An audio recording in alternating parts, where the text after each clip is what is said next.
Salut à toi jeune entrepreneur, est-ce que tu savais que 80% des investisseurs dans le trading perdent leur argent?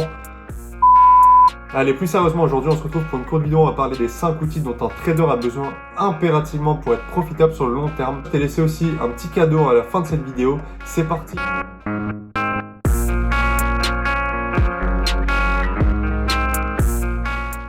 On commence avec le numéro 1 et ça va être assez logique ce que je vais dire, mais ça va être un PC. Pas besoin de 100 écrans ou alors d'un système ultra complexe pour pouvoir trader. Une co et un PC, le reste c'est du confort, c'est du plus. Voilà, on est loin de ce qu'on avait avant où on a l'image traditionnelle d'un trader avec 100 écrans, ça se passe plus comme ça. Le téléphone c'est acceptable pour suivre les analyses, mais par contre pour les faire ces analyses, honnêtement c'est pas suffisant, je vous le dis cash. Un petit tip que je vais vous donner aussi, prenez un papier et un crayon pour votre prise de notes que vous allez faire, pour construire votre plan, pour prendre du recul, pour comprendre ses erreurs, les noter, etc. etc. Le point numéro 2, ça va être un broker. Évidemment, sans ça, tu ne peux pas trader. Alors je vois qu'il y a une mini guéguerre entre, tiens, ce broker-là c'est le meilleur ou c'est celui-ci.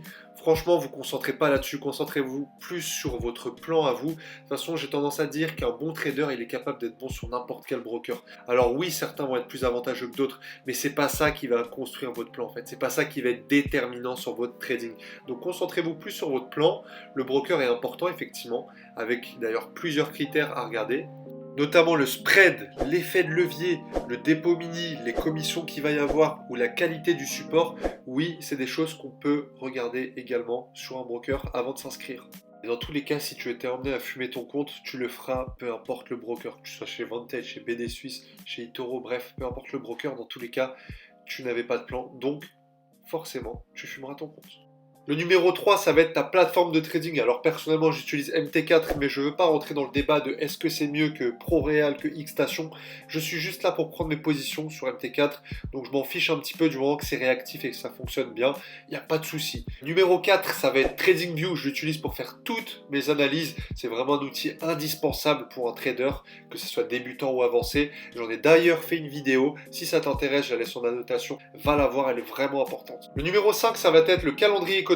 Donc personnellement j'utilise Investing, anciennement j'utilisais Forex Factory, enfin bon peu importe, les deux sont acceptables quoi qu'il arrive. Comme je te le montre juste ici à l'écran, l'important ça va être bien sûr de voir l'impact qu'il va y avoir sur les paires que tu vas trader ou alors qu'ils sont déjà peut-être en cours dans tes positions. Je pense qu'on s'est déjà tous fait avoir ici par une annonce économique qu'on avait loupée, on n'a pas envie que ça réarrive. Bah là l'avantage c'est qu'avec les calendriers économiques on va pouvoir justement les anticiper.